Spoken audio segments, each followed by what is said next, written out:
Maraming pinapahalagahan ang tao. Maraming inuuna.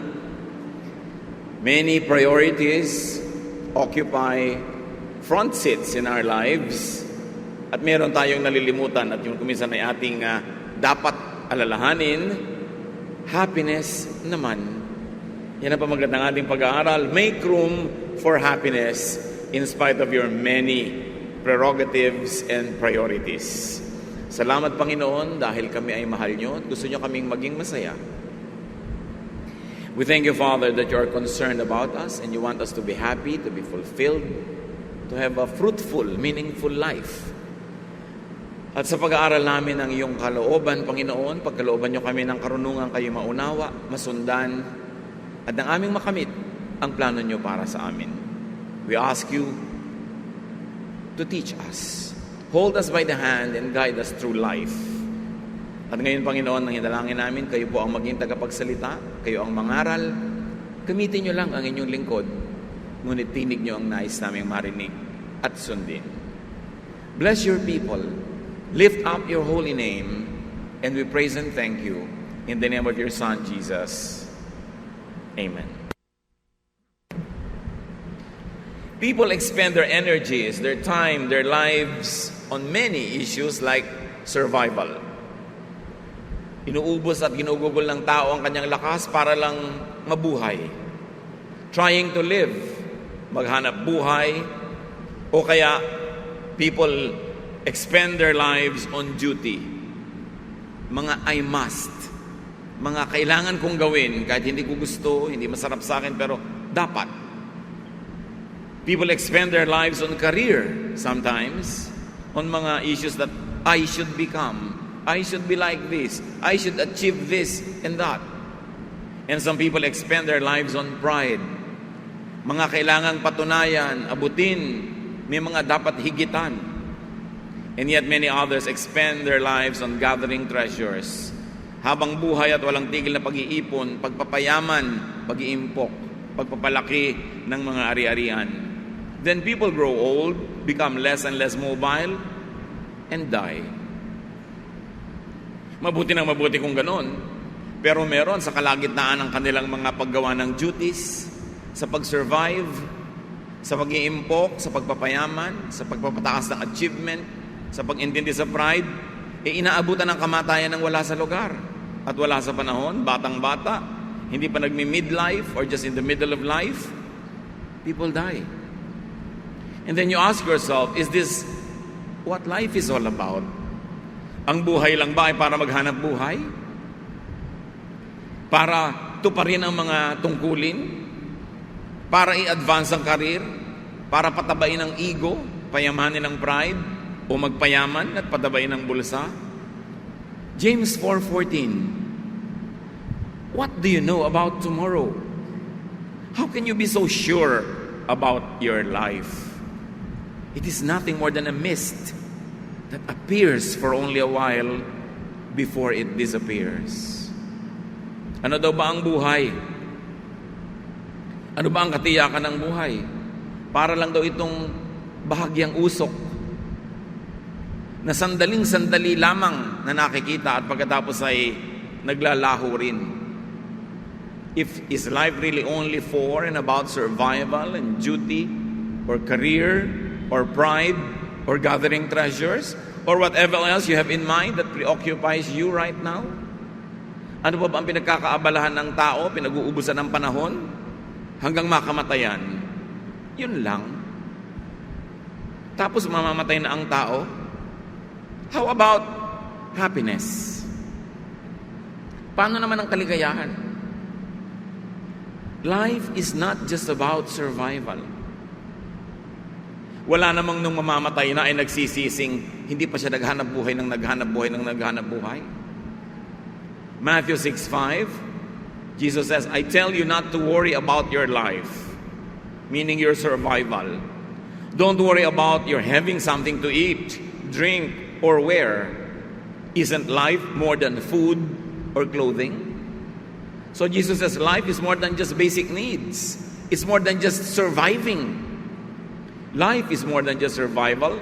People do not live just to survive.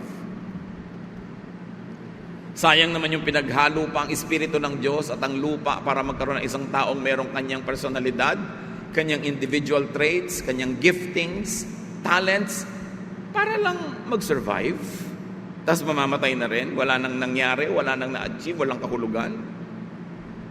The people of God should go beyond survival issues as soon as possible and be able to focus on the essence of life.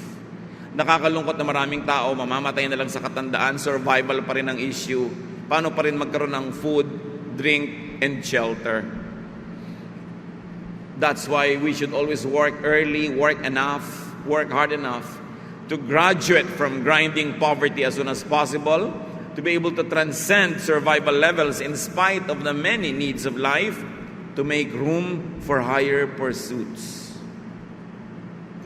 Nakakalungkot ang mga buhay na wala nang ibang narating, naabot, naunawa, nagawa, kundi maghanap buhay na lang, isang kahig, isang tuka, at pagkatapos kamatayan na yon. Hindi ganun ang kalooban ng Diyos. Kaya kalaban ng mga anak ng Diyos ang karukhaan. Dapat mapagtagumpayan, malampasan sa pamamagitan ng pagsisikap, pananalangin sa Panginoon, at pagtuklas sa mga ibinigay niya sa ating mga likas na talino at kalakasan upang ito'y magamit para tayo makapaghanap buhay, malampasan ang basic needs at makagraduate sa mas matataas na kahulugan ng buhay. Life is not just about duty. Wala namang mamamatay na tagihingalo, nagsisising hindi pa siya tumanggap ng mas maraming responsibilidad, mas maraming duty sa buhay. Matthew 8:21-22 about a man who was so concerned with duty. Another disciple said to Jesus, "Lord, let me wait till I bury my father." Jesus answered, "Come with me and let the dead bury their dead." This is a very, very clear importance that Jesus attached to your freedom from responsibility. Para sa atin, lalo yung tayong mga taga-silangan tulad ng mga Israelites, napakahalaga na mailibing natin ang magulang natin, mailibing natin ang mga mahal natin sa buhay, na isang sagisag ng mga tungkulin, pananagutan sa kapwa, pag-aalaga, pagtingin sa ikabubuti ng mga mahal natin sa buhay. Pero sa kabila nun, sinabi ng Panginoon, nung may niyayaya siyang sumama sa kanya, at sabi, "Saka na po ililibing ko pa ang tatay ko eh."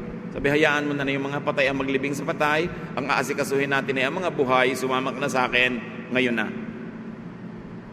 Hindi naman siya tinuruan na maging walang utang na loob sa magulang o maging walang kwentang tao, pero ipinapakita ni Jesus, hindi ka lang nabubuhay para sa ganyan mga domestic duties. Hindi ba napakarami mga tao hindi na nakagraduate sa domestic duties? Nag-alaga na ng anak, pagkatapos mag-aalaga pa ng apo hanggang kamatayan na, hindi na lumaya kahit kailan. Kaya napakahirap ng mga anak na hindi nagpapakatino. Maaaksidente ka, makukulong ka, o magkakaroon ka ng permanente kapansanan dahil sa kapabayaan. Tapos ang magulang mo hindi nag-graduate ng pag-aalaga sa'yo, hanggang pagtanda mo, alagain ka pa rin. Kailan pa sila makakagawa ng ibang bagay? Kaya sabi ni Lord, dapat lumampas ka sa mga ganyang tungkulin. May iba pang dahilan kung bakit ka nabubuhay. Hindi naman ibig sabing talikuran natin ating mga tungkulin, pero gawin na agad, tapusin na, at turuan ng lahat ng kasama natin na maging responsable din para hindi ka naman laging ikaw na lang ng ikaw nakatali sa duty na wala ka nang magawa na iba pa. People should be able to do their duties, then go beyond just doing their duties, to graduate from duties to higher meanings of life. People should be able to focus most of their lives on what is truly meaningful to them. Hindi yung what is meaningful to their community, to their family, to their loved one, na natali na lang sila doon, na parang wala silang sariling buhay, sariling espiritu, at sariling pagtawag ng Panginoon sa kanila. Meaning not to others, but meaning and not to people's expectations and impositions, but to be able to attach meaning to your life according to what life means to you. What is important to you after you have done your duties to others. So be free from duties, from so many commitments and so many entanglements, as much as and as soon as possible. Do your duty, then move on. Hindi yung mga anak na naging duty na nila na mag-alaga ng magulang, ng kapatid, mamaya pamangkin naman, mamaya mga apo naman ng nanay nila, hindi na sila gagraduate para makamove on naman sa ibang bagay. Do your duty, pay your dues, but don't get stuck with duties because God wants you to do many other things, especially things that are meaningful to you because God loves you and it is important to God what means a lot to you. Pati ang Biblia, marami pong itinuturo ng pagpapalaya sa sarili, kahit pa nga doon sa mga legally bound. Sabi, kailangan makawala ka kung bigla ka natauhan na natali ka pala ng sobra. Proverbs 6:1-5, My child, suppose you agree to pay the debt of someone who cannot pay alone. Then you are trapped by your own words, and you are now in the power of someone else. Here is what you should do. Go and beg for permission to call off the agreement. Do this before you fall asleep or even get sleepy. Save yourself just as a deer or a bird tries to escape from a hunter. Kung bigla ka nagkamali, pumirma ka ng kasulatan, nag-commit ka na mag-guarantee ng utang na may utang, tapos hindi siya makabayad, na-realize mong, di ikaw ngayon na magbabayad. Ikaw ang matatali, ikaw ang mahihirapan. Sabi, kumawala ka sa usapan na yan. In the first place, hindi ka dapat sumuot at sumuong sa kanyang mga responsibilidad na hindi mo naman kailangan gawin. Call off the agreement is what the Bible says. Save yourself. Escape. Tulad nung kung paano gustong tumakas sa mga ibon na nahuhuli ng mga bitag. Kung paano gustong tumakas sa mga usa na nahuhuli ng mga traps. Magpumiglas ka. Huwag ka magpahinga. Magmadali ka. Set yourself free. Huwag kang pupunta sa mga commitment na hindi ka tiyak. Kaya nga yung mga lagi nagtatanong sa akin, nakatakda na po ko ikasal pero may duda ako. Ano po kaya ang gagawin ko? Call it off! Nakakahiya po, nag-usap na ang mga pamilya, nakakahiya, may ganito na. Mahihiya ka na ngayon kaysa mahihiya ka next month, maghihiwalay din kayo, kahihiyan din yun. Dahil kung talagang kayot kayo, lumipas man ang linggo o buwan, kayot kayo pa rin yun, magkakabalikan kayo. Paano kung nagpakasal ka agad, hindi ka tiyak? Tapos yung pala, hindi naman siya ang para sa'yo. Hindi ikaw ang para sa kanya. And to make it worse, may iba kang natagpuang siya palang bagay sa'yo. Paano? Committed ka na. Kaya hindi ka agad-agad nagko-commit, lalo yung mga pakasal-kasal na yan, dahil lang kahiyaan. Nagkamali po kami, may nangyari na. Nagkamali na pala kayo, dadagdagan nyo ng pangalawang pagkakamali, magpapakasal kayo nang hindi kayo handa. May magiging pangatlong pagkakamali yan, maghihiwalay naman kayo ngayon. Bakit dadagdagan mo at pahihirapan mo ang tali sa buhay? Life is not just about commitments and duties. Life is not just about career.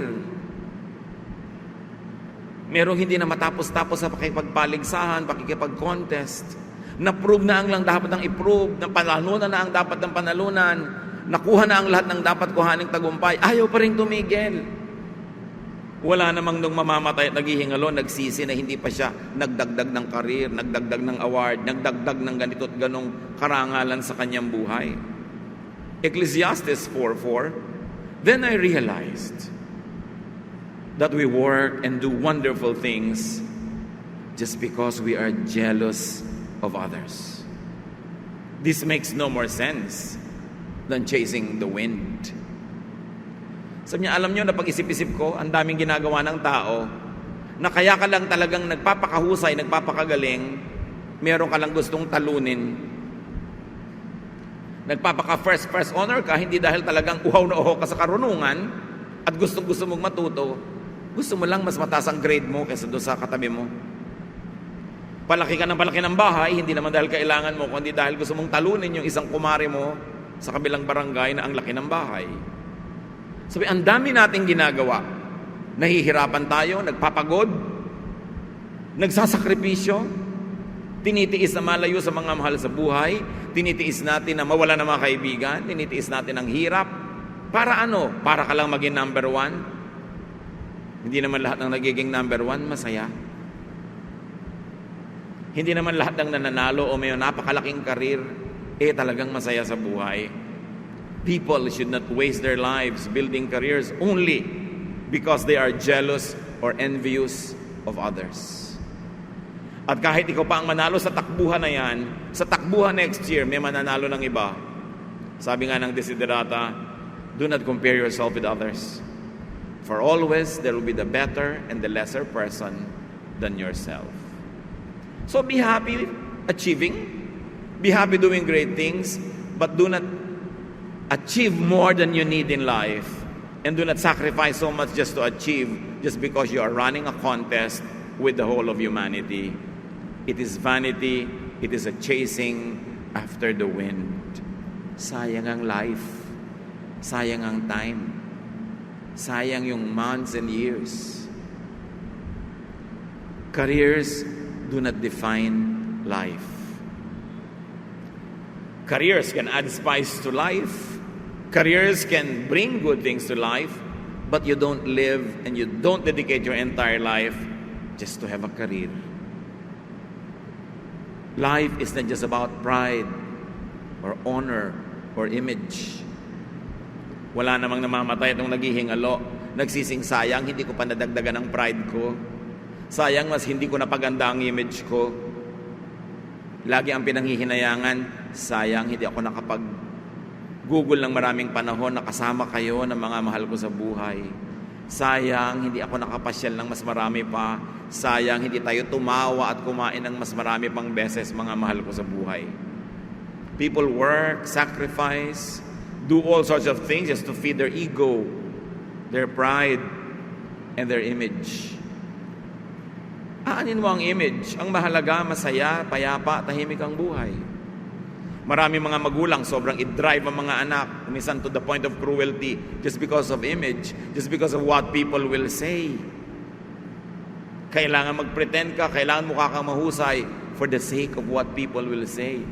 These people that will say things will never make you happy anyway. Dapat mahalaga sa atin, mga kapatid, kung sino ang mahalaga. Sino ang papahalagahan natin? Yung pag natumba ka dyan, yung magbabangon sa'yo.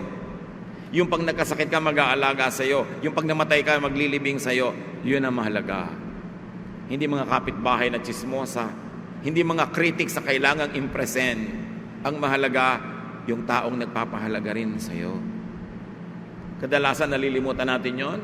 In our strive for pride, for honor, for image, we neglect, and sometimes we are even cruel to those who love us. Aanin mo ang paghanga ng madla. When you talk to everyone, you talk to no one.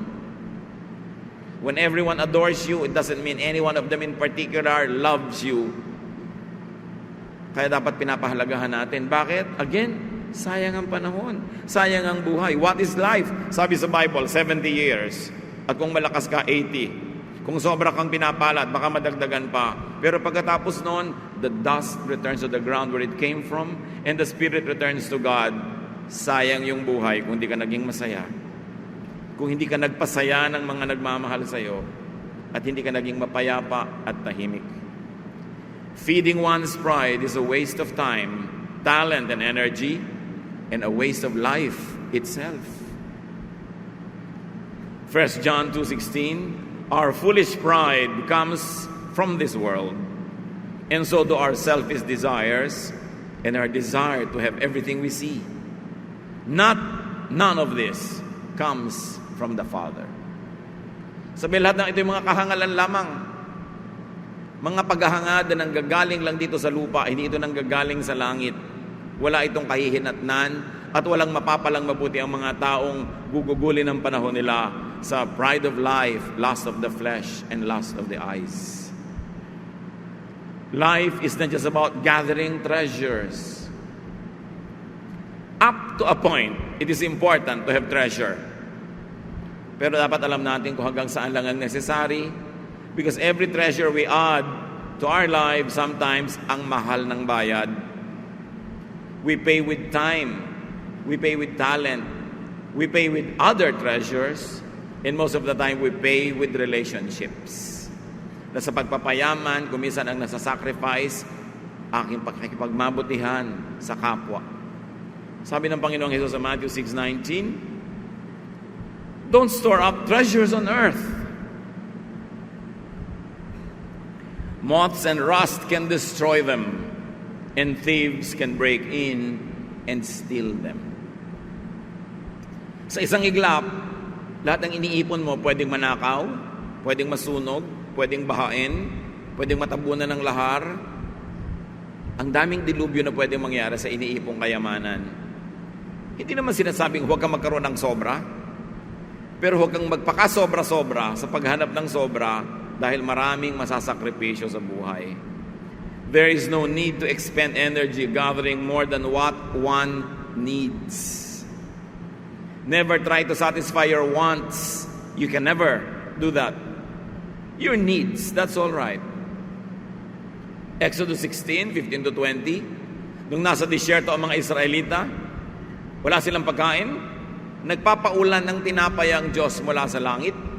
Ang sabi ni Moses, mangolekta kayo pero yung kailangan nyo lang, huwag kayong magkukolekta ng sobra.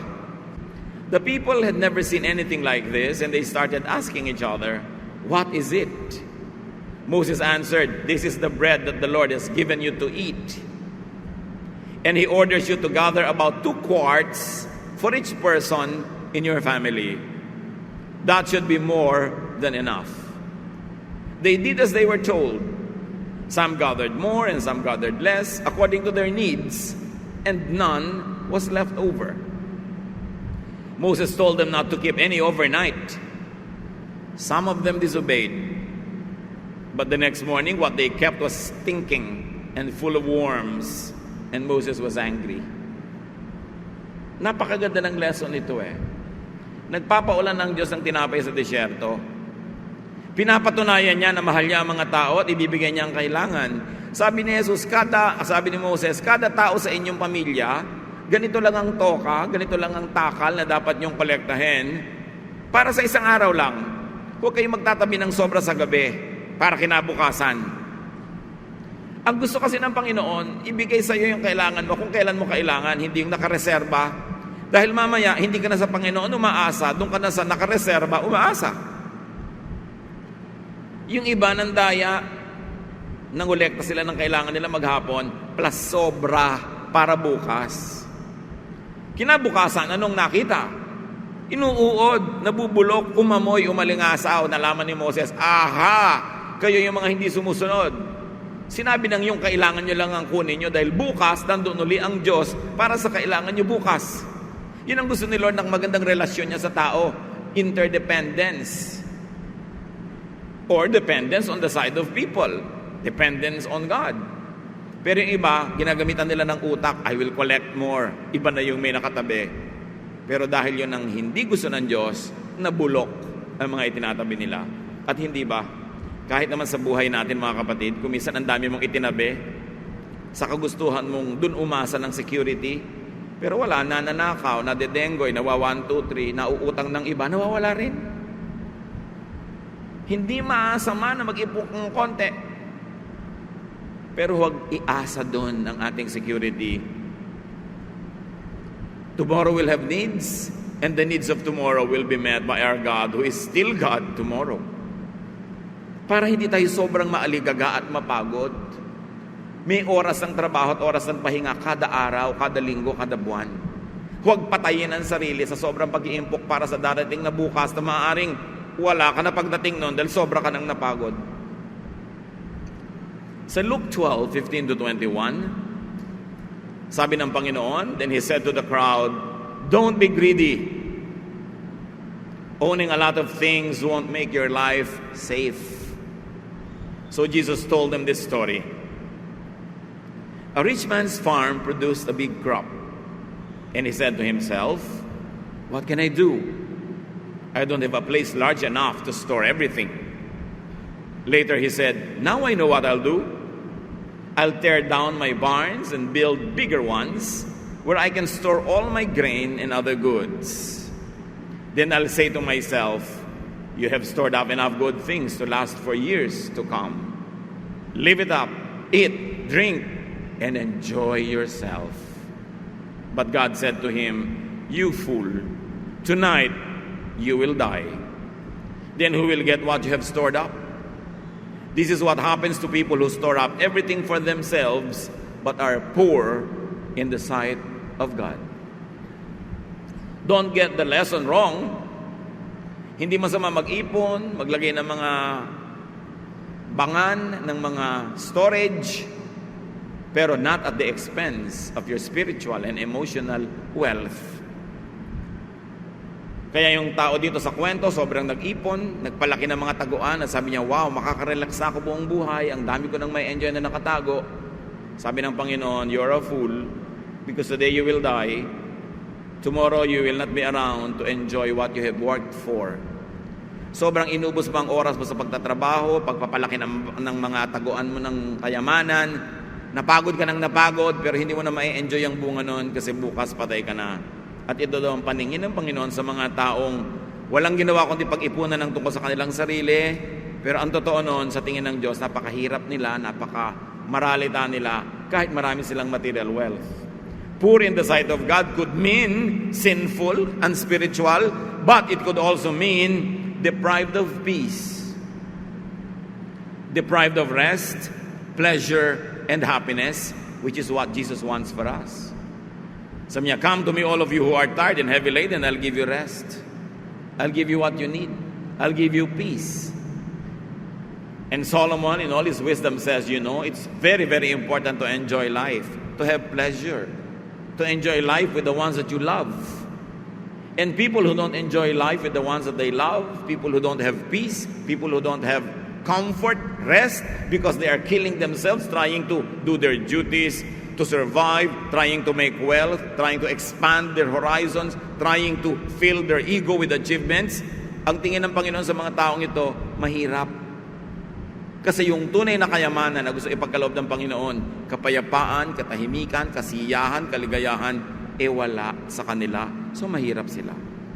Kahit mayaman sa material things. Ngayon, kung mayaman ka na sa material things, mayaman ka pa sa spiritual things, dahil marunong ka magpahinga, marunong ka magbigay sa kapwa, hindi ka gahaman, hindi ka sobrang umaasa lang sa iyong kayamanan, di mayaman ka both sides of the fence. And this is possible. God can bless you both ways.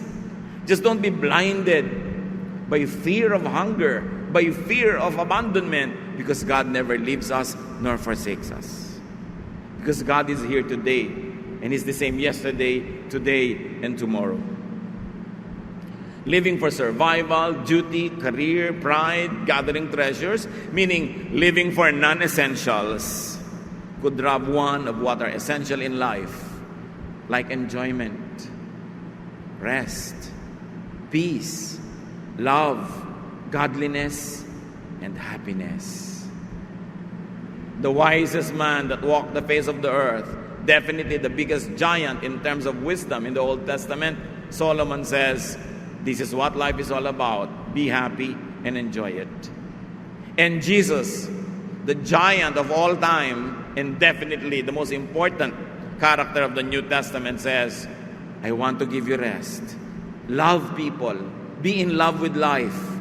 And this is the same man who was called by the religious establishment as a glutton and a drunkard, because always attending dinners, he was having a good time with people, even with sinners. He fellowshiped with them to win them for the kingdom of God. And these are the two great examples of the Old and the New Testament that believers must make their models. Not hermits, not people who always teach us na huwag kumain, magtiis, magdusa, magsakripisyo, magtrabaho to death. These are not the models. Jesus, the perfect example, was a man who had a balanced life. He knew how to be with people, how to enjoy with people, and the people around him obviously enjoyed him too. Kaya sila ay palagay ang loob sa kanila. Then what life is for? Live to do God's will. Live to enjoy. Live to be happy. Yun ang mayaman sa tingin ng Diyos. Kahit gaano karami ang pera mo sa bulsa, mabuti kung marami, pero kahit konti o kahit wala, if you are living doing God's will and enjoying life, whatever God gives you, you have contentment and you know how to make much of little, and you live to be happy, you make people around you happy, and you are happy yourself, you are rich. Because God wants you happy. Ecclesiastes 12:13, everything you were taught can be put into a few words. Respect and obey God. This is what life is all about. Now, magkalinawan tayo. Ano bang ibig sabihin ng respect and obey God? Magpenitensya, magtiis, mag-ayuno araw-araw, say no to everything that you want to do, and say yes to everything that is sacrificial and hard and difficult? I don't think so. Because Jesus says in John 10:10, I came so that you may have life and have it abundantly, so that you will have it to the full. In other words, that the will of God through Jesus is that we have a full, abundant life. Sobra kasing nag-glorify sa relihiyon yung laging nag-fast, yung laging nagtitiis, laging saying no to physical needs and physical wants. Samantalang Diyos din naman ang nag-design ng ating katawan at siya din ang nag-design ng ating mga needs. So bakit lagi mong sasabihin ng no? Diyos ang nag-design nun. So respect and obedience to God means respecting what is natural in you, what is true in you, and giving your body what it needs and wants, so long as you don't steal it from others. And so long as you don't sell your soul to the devil just to have what you want. But to keep on denying yourself, hurting yourself, is really the opposite of respecting God who wants you to be happy. Respect ba sa God yung lagi kang hirap na hirap? Kahit sinasabi mo pa na sa ministry, Jesus says, come to me and I'll give you rest. My yoke is easy, my burden is light. Ganun tayo kamahal ng Diyos, pati ang pagpapahinga, iniutos niya as one of the 10 commandments. Para matiyak niya na magpapahinga ang mga tao. Respect for God means resting in the right time. Pero syempre, hindi naman araw-araw rest. 6 days of labor must be broken by a day of rest. God is very good. God is very kind. We've got to get reacquainted with God and His true intention for people. Respect in God's design by being relaxed and rested and at peace. By being happy. Huwag nating masamain ang kasiyahan kasi hindi sadista ang Diyos. Gusto niya tayong masaya. Kaya si Solomon, ang pinagkalooban ng pinakamataas na uri ng karunungan, ano ang kanyang centerpiece teaching? Ecclesiastes 8:15. So I think we should get as much out of life as we possibly can. There is nothing better than to enjoy our food and drink and to have a good time. Then we can make it through this troublesome life that God has given us here on earth. Sabi niya, oo, alam naman nating lahat, maraming hirap ang buhay, maraming sakit. May mga mahal ka sa buhay na may sakit, na mamatay, hindi matutupad lahat ng pangarap. So ano na lang ang comfort nating mga tao? Let's make do with what is available. Let us enjoy the food and the drink that God gives us. Let's have a good time, because that's how we are fortified and strengthened to face many dark days. Ecclesiastes 7:14, when times are good, you should be cheerful. And when times are bad, think what it means. God makes them both to keep us from knowing what will happen next. So basta may pagkakataong sumaya, magsaya, huwag sayangin ang pagkakataon.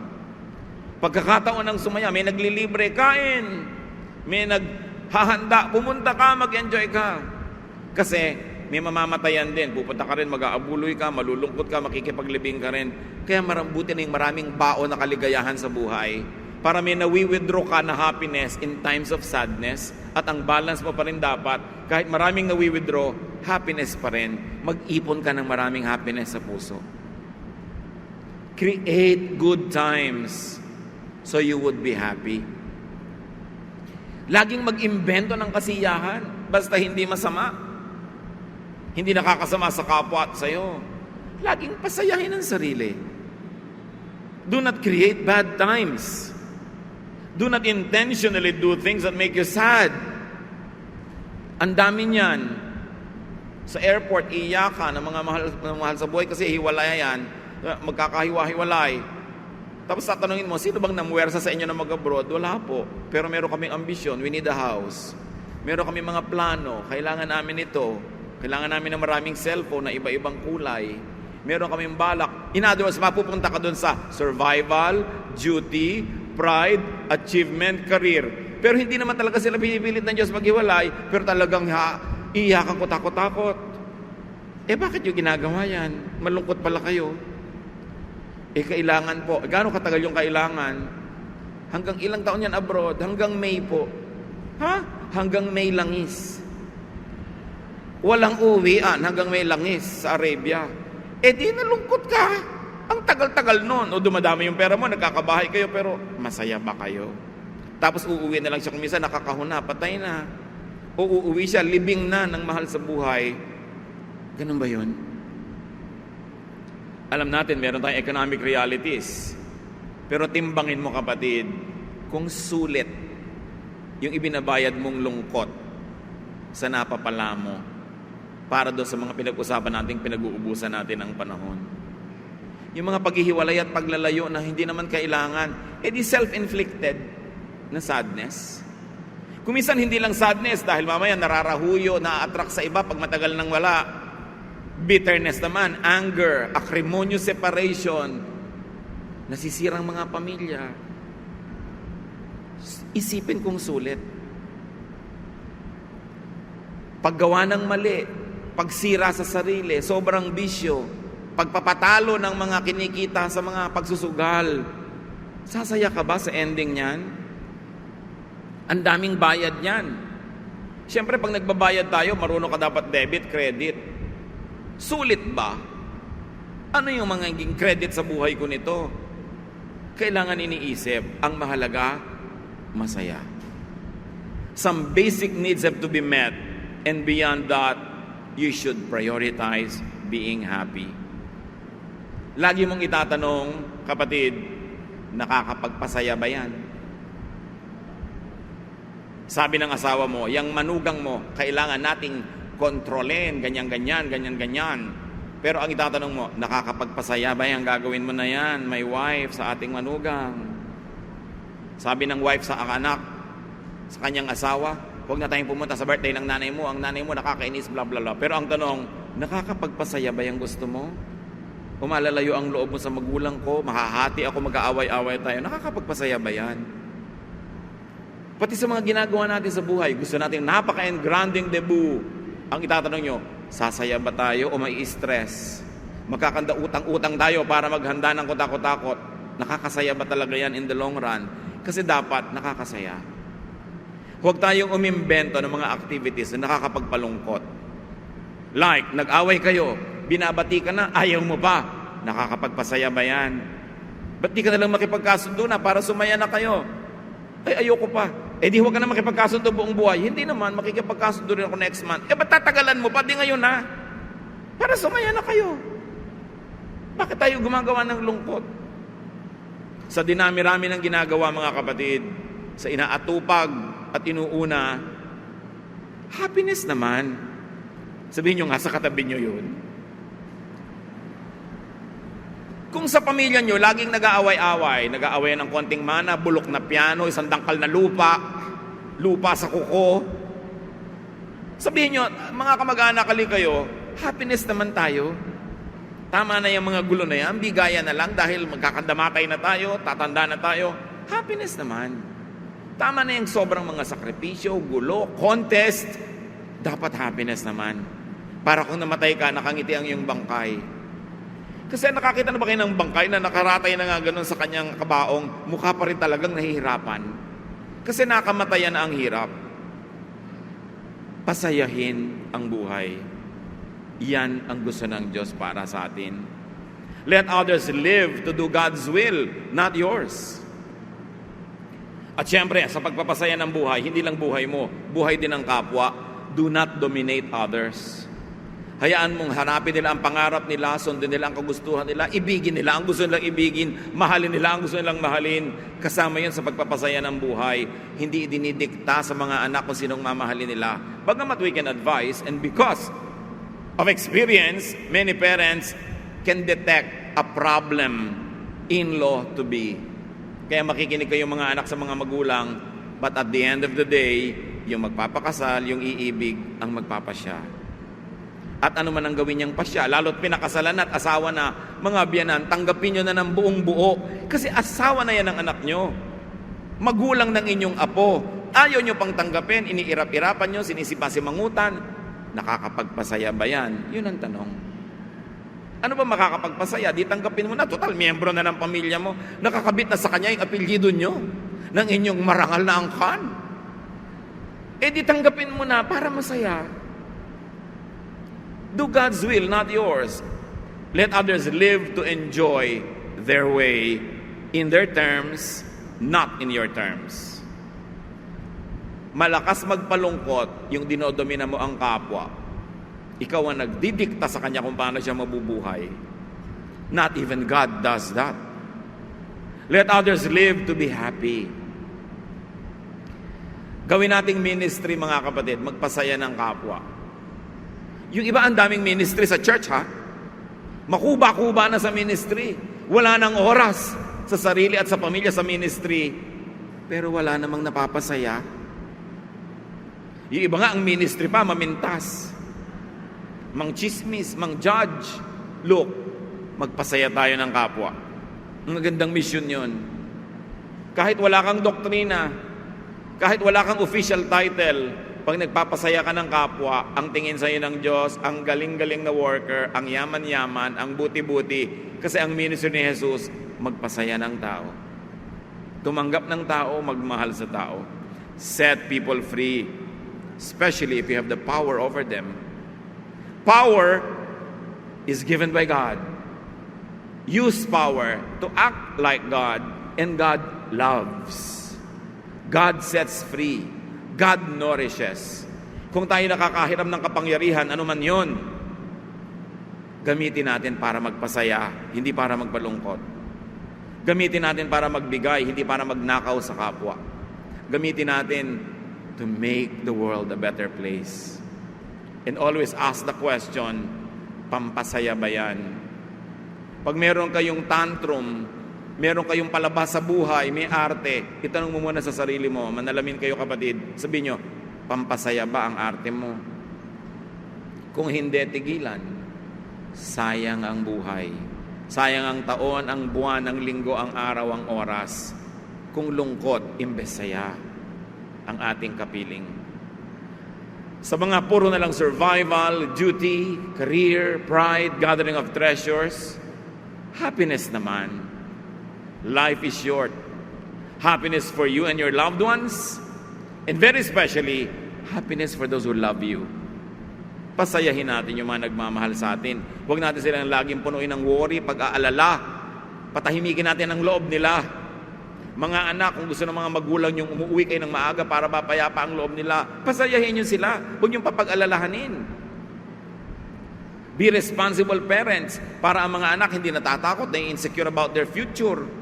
Alam nyo, ting nagtatalo at nag-aaway ang mag-asawa, na-insecure ang mga anak, baka maghiwalay sila, paano kami? Be kind to those who are around you.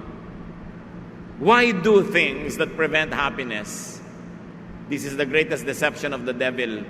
When you are induced to do things that make you and other people unhappy, this is not the work of God, this is the deception of the evil one. Why do things that cause unhappiness? Ama namin, salamat sapagkat kayo'y mahal namin at mahal nyo kami. Salamat dahil gusto nyo kami maging maligaya sa buhay. Ipamukha nyo sa amin kung anong mga pagkukulang namin na lumilikha ng lungkot sa aming sarili at sa kapwa. Turuan nyo kami maging responsible para sa aming sarili, para rin sa iba, para mas maraming sumaya, mas madalas, mas tumagal ang kasiyahan, at maharap namin ang lahat ng hamon ng buhay na cheerful, empowered by you and by your love. And Lord, as we make others happy, as we make ourselves happy in good ways, may we glorify you and may we give you delight. Pagbulay-bulayan natin sumandali mga kapatid ang kahulugan ng mga pinag-aralan natin na ito at hingan sa Diyos ng application sa pang-araw-araw na buhay. Let's bow before the Lord and spend some time in silence. Oh Lord, teach everyone. Kayo na nakakaalam ng bawat detalye ng buhay ng bawat isa. Teach us how we can be happier and how we can make other people happy. And we thank you that you want us to be happy. Be alone with the Lord in silent reflection.